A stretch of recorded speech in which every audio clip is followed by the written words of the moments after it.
This is the Formula One news show, Espresso News, brought to you by Coffee Corner Motorsports, Four Wheels and Podcast, where that's me, Terry, I bring you the latest from the paddock to the podcast via my shed. And this week, we've got Mercedes, obviously on the back of their Adidas launch. We got the FIA president, who's been talking a lot this week. We've got Williams and what's going on there. We've got Cadillac news. And we've also got some sponsorship rows with Red Bull. So if all of that takes your fancy, grab your coffee, hit that like, subscribe, that follow, that notification button, whatever is available to you on the platform you're listening to this. And let's get into some Formula One Espresso news with me, Terry.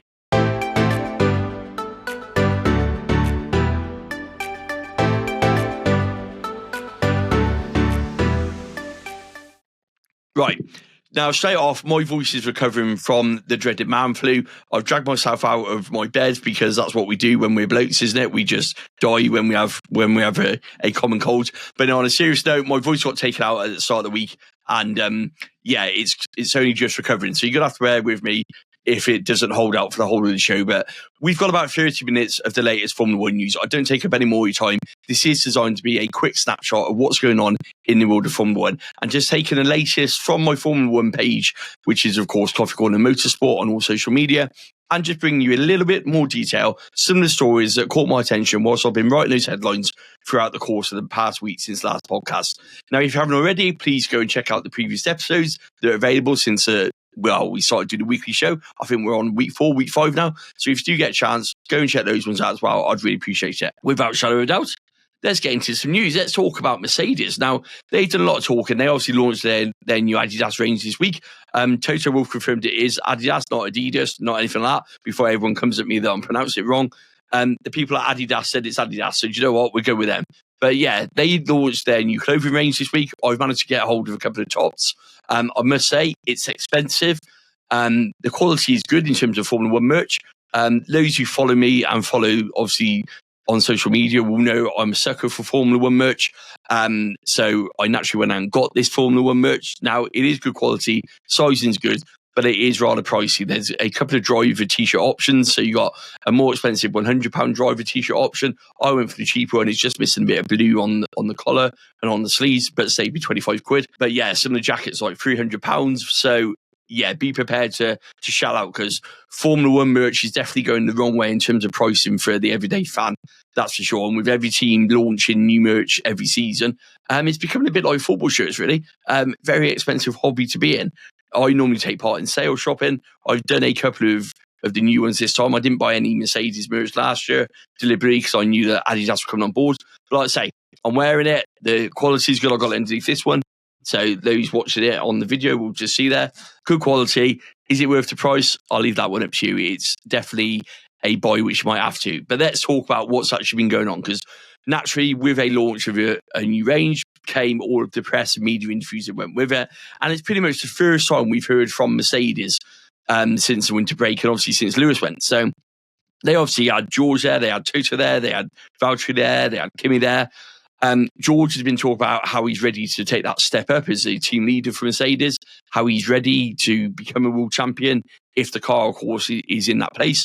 Toto has been very sort of open and honest about the partnership that they're exciting with, obviously, Kimi and with George, how they're obviously bringing the talent through, both Mercedes junior drivers.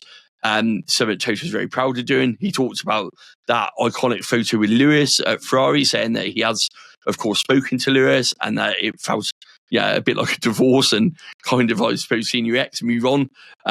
He gave it that sort of jokey impression, but I can imagine it's hit Mercedes hard. We obviously saw Valtteri bringing that fun and that energy to the Mercedes launch, which I think has probably been missing in the sort of post-season era since Lewis left and before obviously Valtteri came into the fold. He's obviously been on holiday, same as all the drivers. Seeing Valtteri making the jokes about the shirt press taking longer than his Monaco pit stop. Just seeing Valtteri back in the Mercedes shirt, he himself talked about it, how he talks about he's loving being back with the team. He's loving being part of Mercedes, which was obviously the most successful part of Valtteri's career. He talked about the fact he can't do the calendar, and it's kind of like, but I can do all the other stuff. So it was just a calendar. And getting onto the car, there's been quite a few things. So we've heard, obviously, Juan Pablo Montoya coming out this week saying that Kimi Antonelli crashed lots during his TPC testing, and that, to take that as it is. I don't know how true that is. We haven't really seen a huge amount of data from Kimi's TPC testing last season. We know it was very extensive. We know that he did a huge amount of TPC testing. So whether or not Montoya is just, feeding the flames and just stoking it with that, I genuinely don't know. Obviously, the W16, they're looking for the improvements on W15. W15 last year was great in cold weather, but was still in that really small operating window that Mercedes struggle from in terms of getting setup and performance from it. Now, they've come out and said that a lot of the fixes which they've put in the W16 were actually in the pipeline with the W15, but due to the cost cap, you just couldn't implement it. So it's a case of natural evolution has took them to this place. Obviously, the W16 isn't going to be shaken down in any way. It's going to wait till we get to Bahrain, where it's going to be launched the day before preseason testing starts, with a filming day there and a shakedown there. So no traditional Silverstone shakedown for Mercedes this year. They're going to do the livery launch at the O2 along with everybody else, and then literally straight out to Bahrain. So a bit of a change on that one.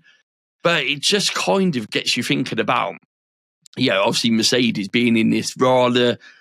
in this state of flux, really, because ultimately Mercedes, for probably a couple of years now, have had one eye on 2026. We know that they want to hit the ground running. We know that they want to actually be the team that dominates from that changing regulations. And they're kind of in a crossroads this season, because they finally look like they're starting to understand the current regulations. It's taken them long enough, let's be honest about it. But it seems like they're not quite there. So how much development are they doing on this car? How much of this is from last year, which, like George said, the cost cap has got them into it now? How much do they put into it? How much do they just go, do you know what? It's a learning year. We know that, potentially that Kimmins going to take time to adjust the car. He's going to make mistakes. We just want to get him in the car up to speed, ready for 2026.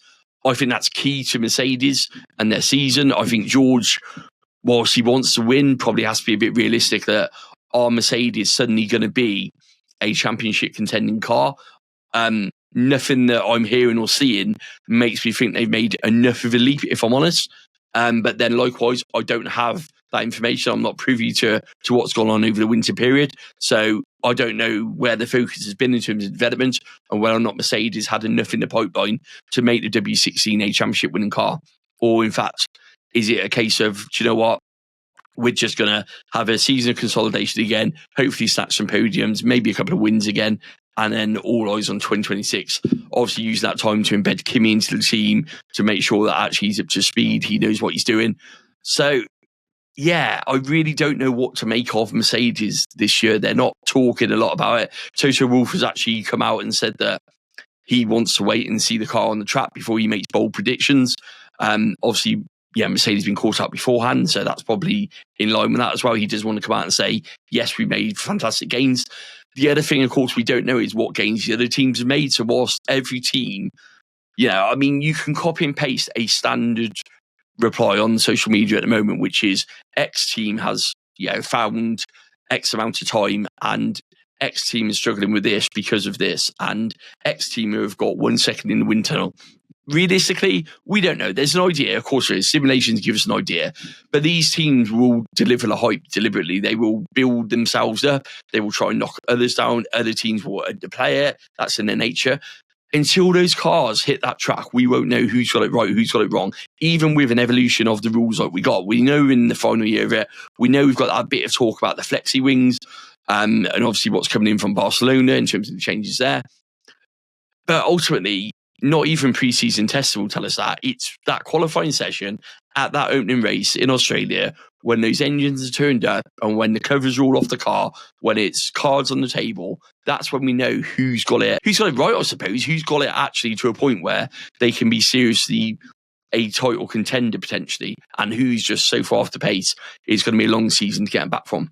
But until then, Mercedes naturally building up the Adidas launch. Just a couple of things. I saw some questions about the race suits. So the race suits are done by OMP, not Adidas. They've got Adidas branding on them, but they're actually done by OMP. The reason behind this is quite simple. If you have a race suit, you've got to go through the vigorous testing the FIA mandate for the race suits because of them being fireproof, etc., etc. That costs a lot of money. And what Mercedes and Adidas between them have done is has decided rather than actually do that themselves, they've outsourced it to OMP and put Adidas branding. So if you see the OMP logos on the race suits, that's the reason why. It's basically because they are OMP race suits, not Adidas race suits or race gloves, I believe. They're both done by OMP, and they would just carry, obviously, the Adidas branding as well alongside them. So just a little side note on that one. If you happen to see that and wonder what that's all about, it's purely a financial thing that Adidas didn't want to come straight in and do the race suits. I know 𝐃𝐎 did the same with Red Bull race suits before now. So it's not uncommon in Formula 1 for this to happen. But yeah, just a bit of explaining around that one. But Mercedes, are they back? Are they not? Remains to be seen. I think they're in for a tough season. I think George will step up, but I worry he hasn't got that maturity to be a team leader yet. I think that Kimi, I keep saying this, I think will be fast, but will make mistakes. I think that's just a natural progression of being a new driver to Formula 1 and someone of Kimi's mentality, which is to just drive as fast as I can. I think he's going to be very much like Oscar when Oscar come in. He's going to have to learn how to manage his tyres, how to manage strategy, how to probably wait for the opportunity rather than just go for the opportunity.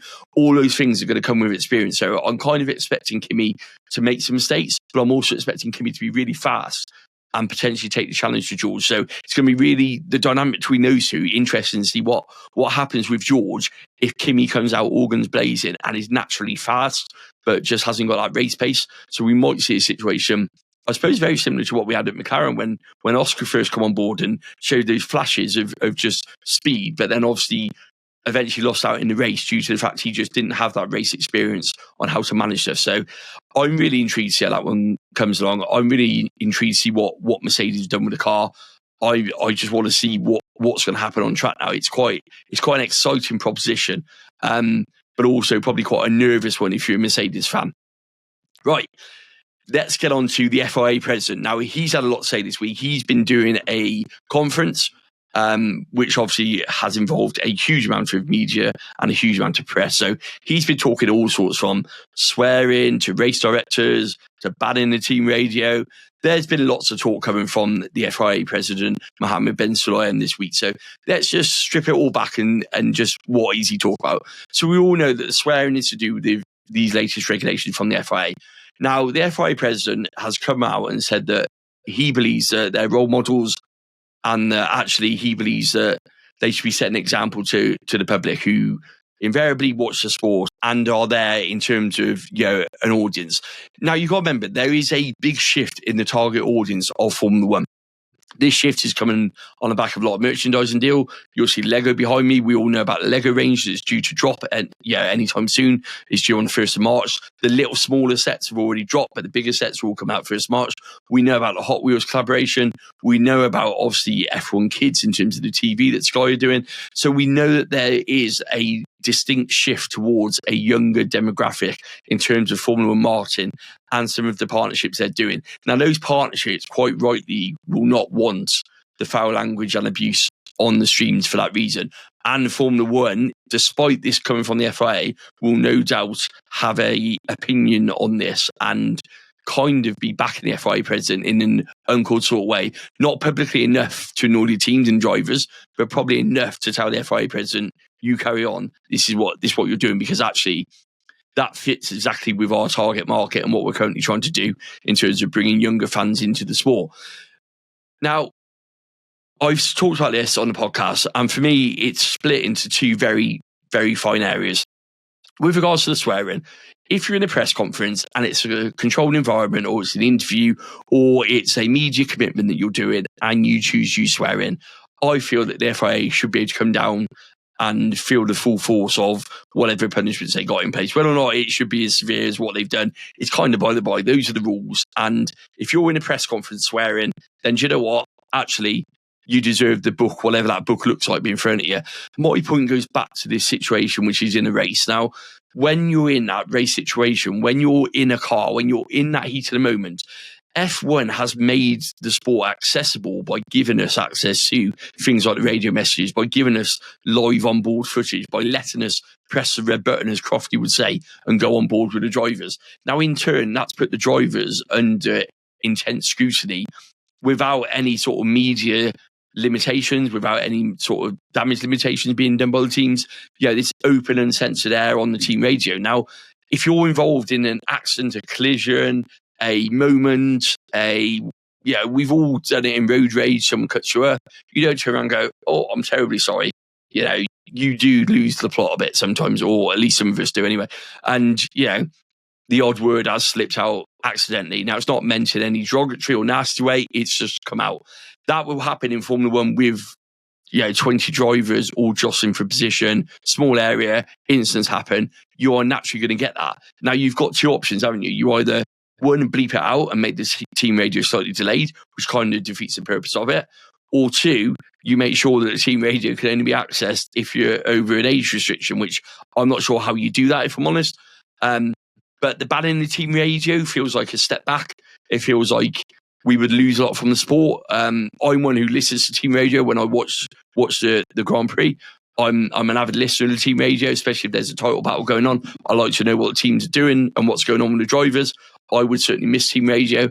I feel for the amount of times I've probably heard swearing on team radio, it's not a constant thing. It's not something I hear all the time. It's not something which I sit there and go, oh, there's a lot of that going on. So I think we're being a bit melodramatic with this. I think we're being a bit over dramatic with it. I think ultimately there's, yes, if we're going to show it on a replay or on a light or on the main feed, it's normally delayed on the main feed anyway, so you bleep it out.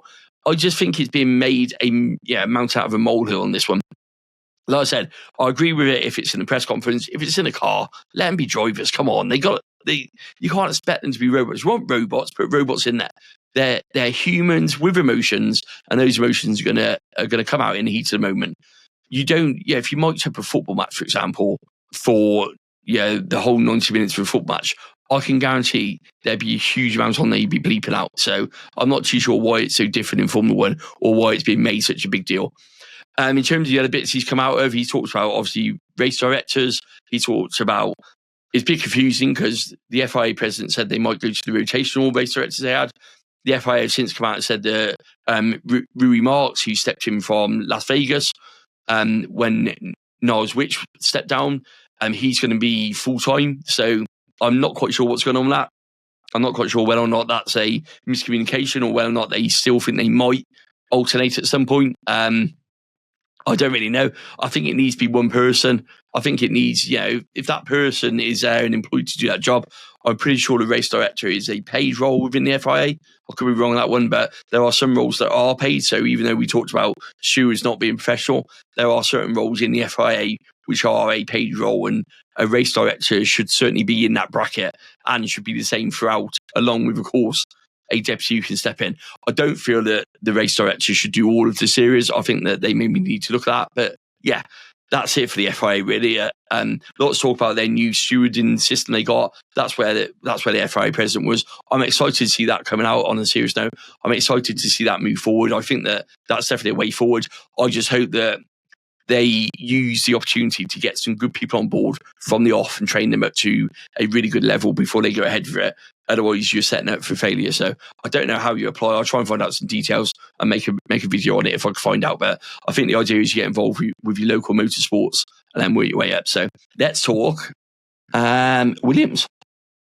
So exciting week if you're a Williams fan. So new title sponsor in Atlassian, I believe. I am dubious about how I say that. They're an Australian company. Apparently they do project management, not AI. Like the spreadsheet. Got spreadsheets on my mind from that. And they do project management, not AI, like the press release seems to imply. Whether or not they're going into AI, I don't know, but I think this could be the end of the Microsoft Excel spreadsheets. I think that's the point. I'm not familiar with the company or their works. I've seen a lot of comments from people who either work for them or obviously have used them before.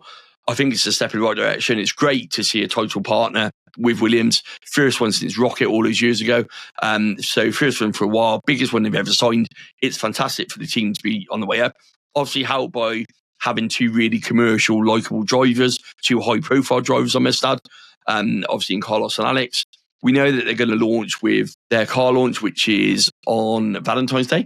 I believe it's 9:45 a.m. on their social media channels, I believe. So by the time you listen to the podcast, it's probably been and gone by then. But if you happen to catch it before, as in the podcast. It will be on Williams' social media. They're doing that. They're doing a special livery, so not the main livery. We've seen the merchandise. It looks quite nice. One of the only teams who are blending their sponsors in, obviously going back to the HP logo criticism. So yeah, they've also got brand ambassadors with Jenson Button, Jacques Villeneuve, Jamie Chadwick. So expect to be seeing a lot more Jacques Villeneuve, or hearing a lot more from Jacques Villeneuve. If you're not a fan, I'm afraid you're going to be hearing from him a lot more with that brand ambassador role for Williams this season. I'm sure he's going to be popping up, as well as obviously wanting to carry on with Sky. Definitely has some talking points, is how I'll put it. But yeah, so Williams really a team on the up, really on the ascendancy coming up. Carlos has come in. He talks a lot about how he wants him to focus on the little details. That experience he's got from all the other teams he's raced for, but obviously from Ferrari, he's going to do the team well. Alex has got a point to prove this year. Strong partnership. The team are buoyed by it. They look excited. Lots of hype around Williams. I can't wait to see what Williams come up with this year. I think they could be a real dark horse. Excuse the pun, the Ferrari pun there wasn't intended, but I think they could be a real dark horse in terms of moving up. I think that middle is so close that they're a team who could get it right and make the moves up, So with the recruitment they made last year as well, with the addition of Carlos, with what he brings, what he knows, and the cash flow seemingly no longer a problem for Williams, which is amazing to see in the current era. I'm excited for it. I'm really excited for that. Go from one team to another. Let's talk Cadillac. Cadillac have been in the news. They've obviously got their 2026 deal coming into play. They're going to take the Ferrari gearbox and the Ferrari engine parts. Mario Andretti came out this week and said it's a great time for Cadillac to come into the sport. So what Mario talked about was the fact that because you've got the regulation changing both at the same time in terms of the engine and the chassis, it's absolutely an ideal time for Cadillac to come in, because it's a complete level playing field. Everything's up in the air. Everything's up in the open. They're probably at an advantage. They've not built a 2025 car. So they're probably one of the teams, to be fair, who have got a massive advantage with the new regulations. They've been outside the cost cap developing their car. They've only had to develop towards the 2026 reg, so they haven't had to do that trade-off that the Formula One teams have had to do. So even though they're not playing up their chances, there's a lot of positive talk about. The big news that was coming out was, of course, them looking at taking other parts. So very similar to the Haas deal, the Aston Martin deal with Mercedes, the Williams and Mercedes deal. Cadillac are now looking at whether or not they take more parts. So the suspension from Ferrari, we know it's an option. We know that obviously, Visa Cash App RB do it with Red Bull. So it's very common to do it nowadays. It's a very good cost-saving measures. It makes for, especially if you're a new team like Cadillac, it makes a lot of sense to be able to do this, to bring them in and say, actually, this is what we got. Do you want to buy these parts off us as well? Great for the teams involved. So I could see why they're looking at that. I don't know how far along the facilities at Cadillac are. We know they got that base in Silverstone. They obviously took over the Andretti building there, so we know we got that base there.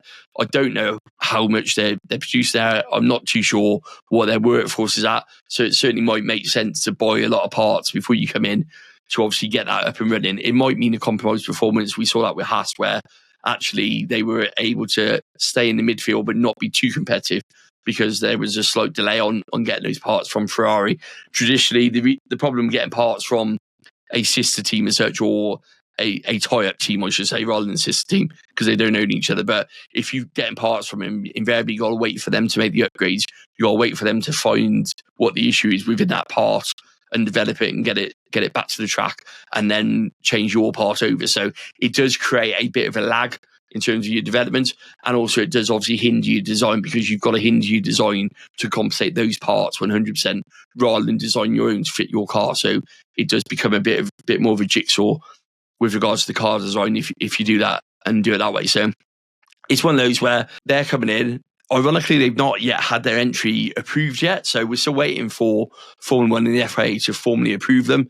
We've been told that the checks have been done. A decision is about a few weeks away. It doesn't look like there's a major problem, if I'm honest. It's something they had to redo when obviously General Motors came on board and Andretti moves aside. So it seems like they've had to go back through the paperwork, back through the submission to make sure it is what it said it is. I've touched on this on the podcast. It's actually a private entity that owns it. That private entity is still involved in it. GM Motors is very much a name and branding exercise on this one currently at the moment. So I wouldn't be surprised to see this just go through. It seems to be the Andretti name was the problem, and now that's been removed. Mario Andretti himself has said that, if he becomes a problem, he'll step aside because he believes that having GM in the sport is bigger than that. So he's already said that if it's an issue and having him on the board like he currently is poses a problem to GM and their Cadillac bid, then he's happy to move aside and let it happen anyway. So I think that by all intents and purposes, it is a rubber stamping exercise, and it's a case of when, not if. But it should be done soon. Obviously, the reason they're not using Formula One because they can't. So for those who may not be aware, until they sign that commercial deal with Formula One, so the Concord Agreement in essence, they can't use Formula One for anything. They can't use any advertising. They can't use a name. They can't use logos, and vice versa. Formula One can't use it. So everyone's waiting for this deal to be signed, and then I'd imagine we're going to get a hype. So we get a Cadillac F1 name, where suddenly start seeing loads of branding appear through Formula One as they build the excitement up. Of course, we know that Sauber is swapping to Audi as well. So I imagine there'd be a big hoo-ha about that before next year. And we're going to finish off because, believe it or not, we're in 26 minutes in already. Wow. We're going to talk about Red Bull and sponsorship rows. Now, Red Bull, we know they lost that Bybit deal. That was worth a lot of money. They didn't lose it as such. It came to an end naturally. It was at the end of the agreement and it just wasn't renewed. Bybit, we know, are struggling financially and it didn't pay for them to renew that deal. So obviously Red Bull have been on the look for other sponsors. Now, there's a story this week that Perplexity, who do AI, had a $5 million deal lined up. And their Oracle actually said no to it due to the AI competition. Now, both Red Bull and Oracle have come out and said that's just rubbish. Why would we say no to a sponsor? That's not what we do. Any sponsors purely Red Bull's decision to take. I'm not sure I'll buy it, if I'm honest. It wouldn't be the first time we've seen sponsorships clash. Oracle pay a lot of money to be the title sponsor to Red Bull. They have a lot of say. They have a lot of sway in everything. They have the ability to say to Red Bull, we don't want them. And Red Bull, after losing that Bybit contract, would certainly be in no position to argue with Oracle if they were saying no to a potential AI competition sponsor coming on board. So don't be surprised if you hear a bit more rumbling about that. Don't be surprised if you find out it's true. I personally think it is. Because if you're Red Bull, why would you turn down money? Makes no sense. So it's got to come from somewhere. So my money is on Oracle. Other sponsorship deals Red Bull have announced this week. So they're obviously rebuilding quite a bit. Max has got a personal deal with AlphaTauri for a brand ambassador role for 2025. Expect to see Max in non-Red Bull gear and more AlphaTauri gear as he turns up at the track, I'd imagine. That's probably what that's all about. We saw a bit of a tease with it last year. Lots been said about Max coming in his team wear and how people love the fact that he just rocks up in his jeans and his Red Bull shirt. Expect it to be an AlphaTauri top, probably a white one, no Max, a white t-shirt. He seems to favour that one with AlphaTauri, certainly when he's streaming. But yeah, big deal for him, certainly on a personal level. So Red Bull have signed a new deal with Gate.io, which has got branding on the car, on the race suits, and also Max's helmet. Now, interestingly, this deal doesn't include Liam's helmet. Now, a couple of reasons for this. Obviously, there might be something in there which Liam's not happy with on a personal level. I don't believe that for 1 minute. But it seems like this deal was done before they announced Liam was going to be their driver, so they haven't managed to do a deal on Liam's helmet. Now, that might come at a later date, so don't be surprised if you see logos and appear on it.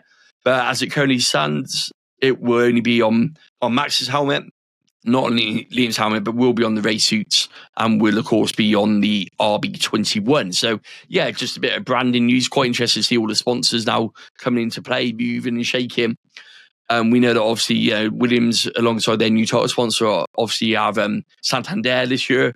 And that was announced back in last season as well. So they look like they've got their act together in terms of the sponsorship department compared to a few years ago. Red Bull seems to be rebuilding with smaller deals, obviously on the back of Checo leaving. And Mercedes don't seem that unaffected really by Lewis going. And look at their shirts that arrived. Obviously, you've got Adidas coming in instead of Tommy Hilfiger and Puma. But apart from that, a lot of the main sponsors look the same. So I don't think a lot of movements happen there. Ferrari was still waiting on. They've got UniCredit Bank as one of theirs. Obviously, that's come on the back of Santander going with Carlos. So they wanted a bank in there. So, yeah, I've seen merch releases. We've seen Red Bulls now. We've seen McLaren. McLaren have got quite a nice feature in terms of merch. Their setup top you can actually personalise with your name on the back. A lot of people don't like logo on the front on the setup top, but it's kind of what it is. But you can personalise it, which is quite a good touch. The actual shirt itself doesn't look that different. Looks like the trim's slightly different. We're still waiting for Aston Martin. They've got Puma this year, so rather than Hugo Boss. So theirs is going to be an interesting kit. They've been teasing that one all over their social media. Like I say, we've seen Williams, we've seen Ferrari now, we've seen Mercedes, we've seen Red Bull. That's got the Red Bull logo across the front. A lot of criticism about that one online as well. But yeah, it's going to be interesting to see what people make of all the team merch when it comes out. Like I said at the top of the show, I'm a sucker for team merch, so I'm going to have my favourites again, I'm sure. But that is it. That's all I got for you this week. In terms of next week, we're obviously finally at car launches, F175. Keep an eye on social medias. I'll be bringing you what I can from that one. So as I said before, Dad and I go down. We've got a couple of things to go to beforehand as well. So keep your eyes peeled for that one. I'm doing something with Formula E this week. So keep your eyes on social media for where this weekend takes me. I'm very excited about that one. I'll talk more about that one next week. Those who may not be Formula E fans, before everyone comes to me and says it's like, yeah, listen to lawnmowers go around the track, all I will say, give it a chance. It's good racing. You may not like the noise, but the racing is really good. Me, I'm a racer. I like racing, so I like Formula E. And also for me personally, on a personal note, they've given me some great opportunities. So yeah, I'm all in on Formula E. So whilst I know that this is a Formula 1 channel and it may not be everybody's cup of tea, just check it out, give it a chance. You've got a double header this weekend before the Formula 1 season starts kicking off with pre-season testing. So bit of a shameless plug for that one. And that is the end of the show.